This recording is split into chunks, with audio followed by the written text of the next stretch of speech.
Our first guest on video chat this morning is the CFL on TSN's Dave Naylor, TSN insider, joining us, I can only assume, from his home. Looks like it. Good morning, David. How are you? My girlfriend's home about 40 minutes away from where I live. So somebody's home. Those are the only two places I'm going these days, guys. No kidding, like everybody else. Well, I see the guys at TSN are rolling back into action in terms of the insiders and so forth, and yourself. You've been very active on Twitter. Can we just start with the topic of the day or of the week of Tom Brady to the Buccaneers? Did you see that coming? I when it was brought up, it made some sense just because it looked like Tampa Bay was prepared to make a change in that position. I mean, that's the first thing you got to do, right? When you heard San Francisco as a rumor, you're like, is San Francisco really going to move on from Jimmy Garoppolo, or even Tennessee, where they ultimately committed to Ryan Tannehill? For a guy to go somewhere, again, look, I think there's some risk here in the Brady thing. So I don't think teams were going to. I was always skeptical of the idea that a team would want to shuttle out a successful quarterback to bring in 42-year-old Tom Brady, a team that has said, okay, we've gone as far as we can with this guy.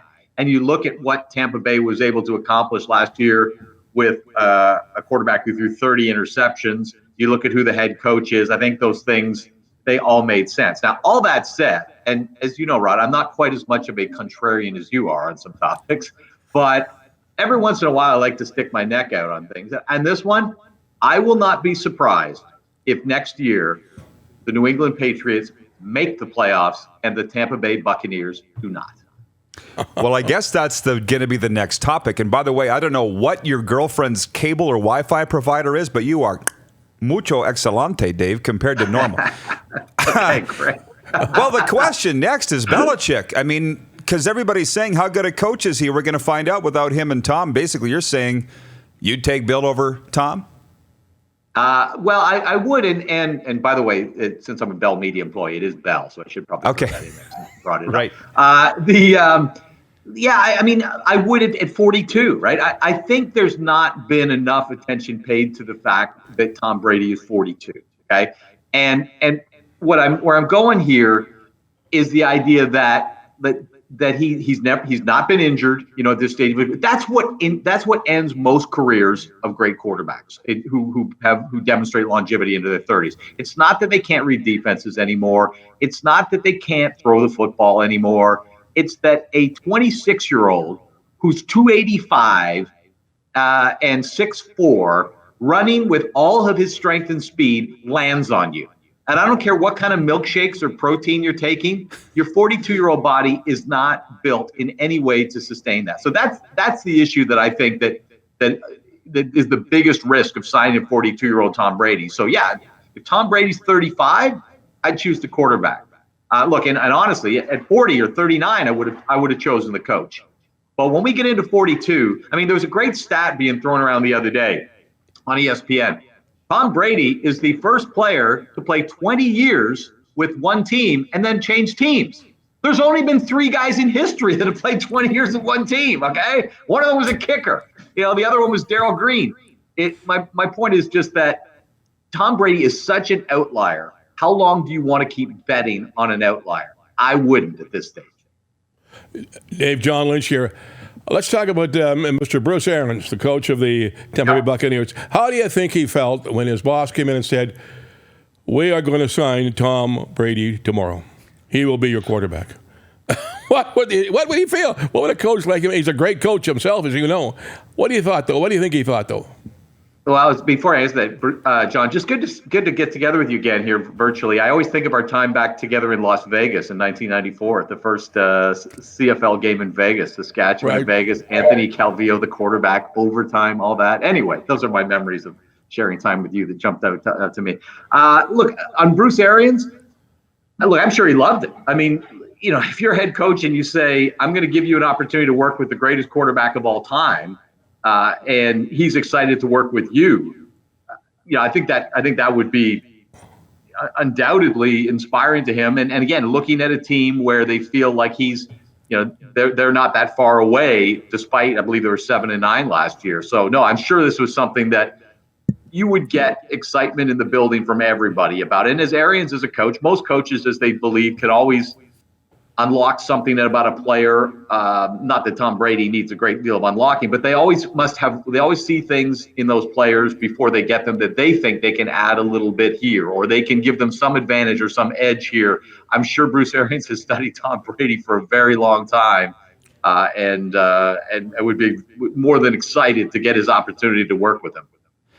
Dave, I appreciate the NFL talk for sure, and the fact that you keep so close to the NCAA, NFL, and of course the CFL. How do you feel about the NFL's approach here, which I've seen as all systems go, full steam ahead? It certainly looks that way, as opposed to some of the other sports leagues. Yeah, I have some mixed feelings about it. I guess ultimately, they're not putting anybody in danger. And that's the bottom line for me, right? The NBA had March Madness played, they would have. Had the NHL continued to play, they would have.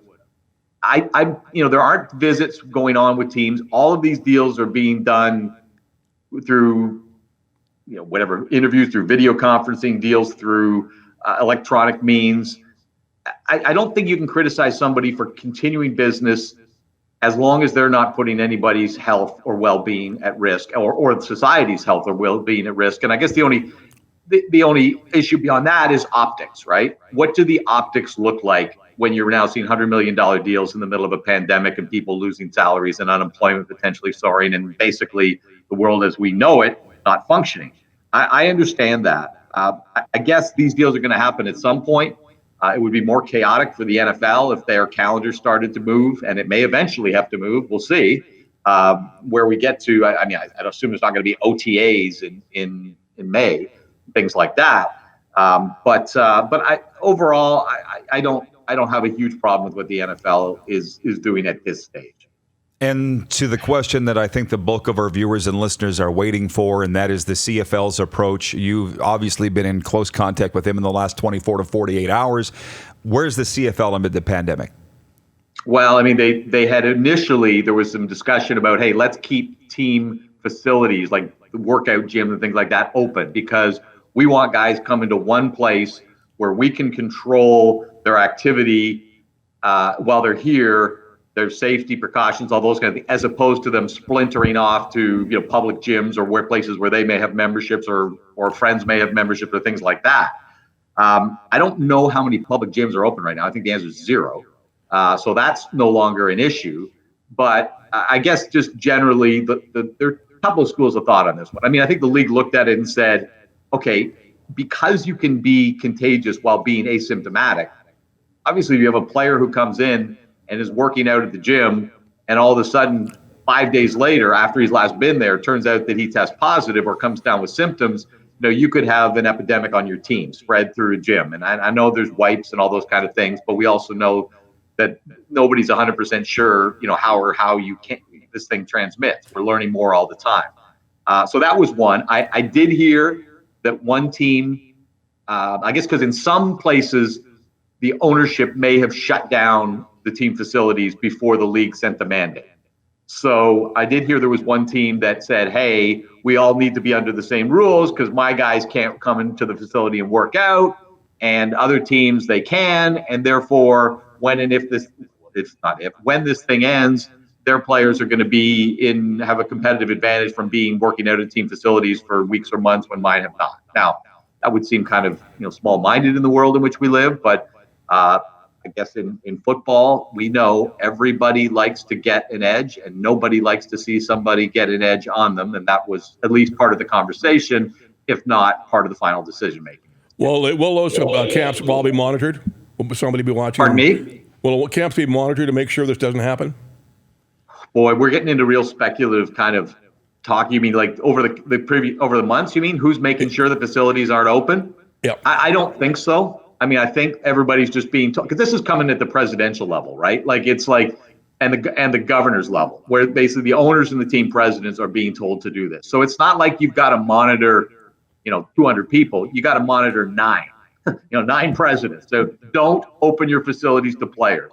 And I would think that if that word ever leaked back to the league at some point, that players were using facilities after the league mandated not to, you'd probably see fines. And that would be, I think, the alternative to monitoring the situation. I think it's interesting too, David, lastly, before I let you go, Randy Ambrosie's comments in the statement to 3 Down and then the letter to the fans. Yep. In the 3 Down story, he said, the league said they remain hopeful the season will start on time. When you don't know, I think you can either be positive or be negative, and they're just choosing to be positive because how could anybody say that they know? How could anybody say? Nobody knows. And I'll just share this with you guys just to kind of demonstrate this. And believe me, I am by no means an authority on this. I am flying blind like everybody. Nobody has references for this. But I brought up the conversation with some of my colleagues at TSN the other day, said, if you had to guess what day we will next see a live sporting event in North America before fans, like a full house, like a full baseball stadium, a full NBA arena, full NHL arena, full CFL stadium, whatever it happens to be. I'm not talking about a game played in a bubble. What's the next date we're going to see that? I have no idea. I made a guess. My guess was August 15th. I have no idea. That may look ridiculous in 2 more weeks. Maybe it won't look so optimistic in 2 more weeks. I don't know. But I think that certainly the people that I talk to in the world of sports and the people that I work with, I don't think anybody's anticipating, back to normal by mid-May. That's certainly the sense I get. How about empty arenas and stadiums? Well, I mean, that's a possibility. And in fact, when I was talking to Farhan Lalji, my colleague, we were having this conversation, and that was the first thing he said to me is, well, what about stadiums where there are no fans? Like I said, well, I hadn't really split it into 2 categories. I guess, again, the UFC did that for a week. It would certainly seem more plausible. But I still think before you do that, we would have to be way past the worst of this, right? Like on the way back. And that's kind of where I think we're all waiting to see. Like, what days do the numbers and the number of deaths and things like that not keep going down? What day does now we're boomeranging kind of back in the other direction? And that's when I think those kind of decisions, you can't even begin to consider those kind of things until we're headed in that direction, for a while. Just for fun, last question. Let's just assume the Grey Cup's played in Regina. Who do you think's in the game? Okay. Actually, I will throw, and you probably have some time to fill right now, so I'll throw you what I think is the greatest question off-season CFL right now. And if I was hosting a panel or working on a panel in TSN right now to talk about this season, this is the question that I would throw out. Ready? Who finishes 5th in the West Division? Whoa. Lynch, you go first. Let me walk through it, okay? I'm saying BC. I'm saying Calgary. This is Calgary. You're going to finish 5th, Dave. Whoa. Okay, so let's walk through them, okay? Just have some fun with this for a second. Is it the defending Grey Cup champions? Is it the defending division champions? Is it the Calgary Stampeders, who haven't had a losing year since when? Is it the Edmonton Eskimos, who I think on paper right now have the best record, have the best roster in the CFL on paper? Is it the Edmonton Eskimo or the BC Lions, who are going to see Mike Riley in his prime finish last for the second straight season? Every one of those is kind of a fascinating possibility. Somebody's got to finish 5th, guys. I don't know who it's going to be. That to me is the kind of the debate stir of this CFL offseason. But okay, back to your question. The Grey Cup, played in Regina, is being played by. You got him. Edmonton and Hamilton. How's that? Edmonton and Hamilton. Wow, you're buying in on the Milanovic thing and Trevor. Hey, cool. By the way, there are no wrong answers at this time, but who cares about my question? I'm still stuck on yours. Who would have picked BC last year? Not me. Not me. No, not at all. I mean, we all knew that they had some holes, but we all fall into the line of thinking that a healthy Mike Riley. I don't know when he was healthy till about what week 15 or whatever. That you're at worst, you're going to be a 500 team. I think if I'd said that at the start of the year, hey, Mike Riley's healthy all year. What's the Lions' record? What were they, 2-10 at one time or 1-10? Nobody would have said that. Yeah, 1-10. Yeah, one, and that was because Chris Rainey didn't know where the back of the end zone was in Toronto. And in fact, he did know where the back of the end zone was, but in Toronto, it's 3 yards shorter than everywhere else. So, other than that, they're 0-11. So, it's hard to fathom, given that Riley missed the playoffs in his last year in Edmonton, that, what happened last year. And you think, are you telling me that Mike Riley at ages 33, 34, and 35, which I believe is what he is not going to play a playoff game? That's a pretty outrageous statement. I mean, given who he is and how good he's been and how healthy he's been, actually, other than at the end of last season, that would stun me. I can't believe that BC's not going to be able to figure out how to get more out of him. But again, move on to look. Somebody said to me, Winnipeg, and I'll tell you, here's where it could be Winnipeg. Okay, let's forget for a moment. Let's rewind to October of 2019, last year, before the Zach Collaros trade, which I think was like October 11th or something like that. Okay, if I'd told you on October the 10th, the Winnipeg Blue Bombers will go into the 2020 season with their quarterbacks of Zach Collaros and a guy behind him who's thrown 3 passes or something thereabout, would you say they're taking a substantial risk? I would. I still think they're taking a substantial risk. Look, Zach Collaros' story was great. He played 4 fantastic games, or 4, games that were good enough to, when he played on a team that had a great run game and a great defense and wasn't turning the ball over. I'm not taking anything away from him. He won the Grey Cup, and it's one of the great stories of CFL history. But I don't know if it erased the risk that he presents as your starting quarterback, which you guys know all well enough in Saskatchewan through 2 seasons, and the guy behind him has never played.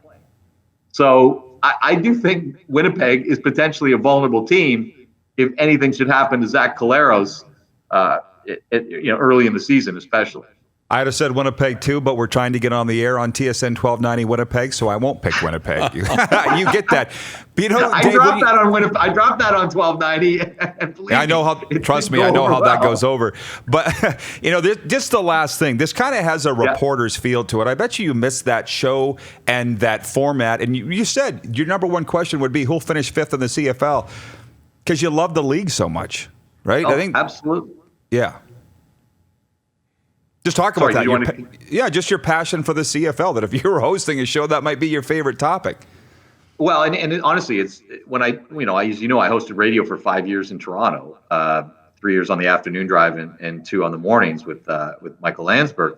And one of my frustrations was that, that's a local show. That's a Toronto-based show. And I often said, if we programmed the show based on what I wanted to talk about versus what people wanted to hear about, it would have been a lot different. And it's one of the frustrations here is that, the market is not as engaged in the Canadian Football League as I would love to see it. And at a certain demographic, there's a lot of people that aren't engaged in it at all. And it's one of the things I'm very grateful for, that I work for a national platform, that my Twitter followers are spread across the country. I jokingly, when I ran into Roger Aldag and Bob Poley in Mexico about 10 days ago, and we posted a photo up, I said to Roger, I got 34,000 Twitter followers. I think half of them are in Saskatchewan, so this will get a good response.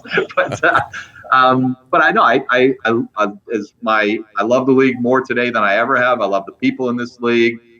It's a joy to cover. It's the only league where the fans come up and thank you for covering the league. Believe me, they don't do that when you cover other sports. And I look forward to getting back to it at some time. But at this time, I'll be honest with you, Rod. It's hard to have really serious conversations about football stuff and make it sound like it really matters while this stuff's still getting worse. I struggle with that. It really, you got to pick your spots and think about your tone. But that to me is a struggle right now.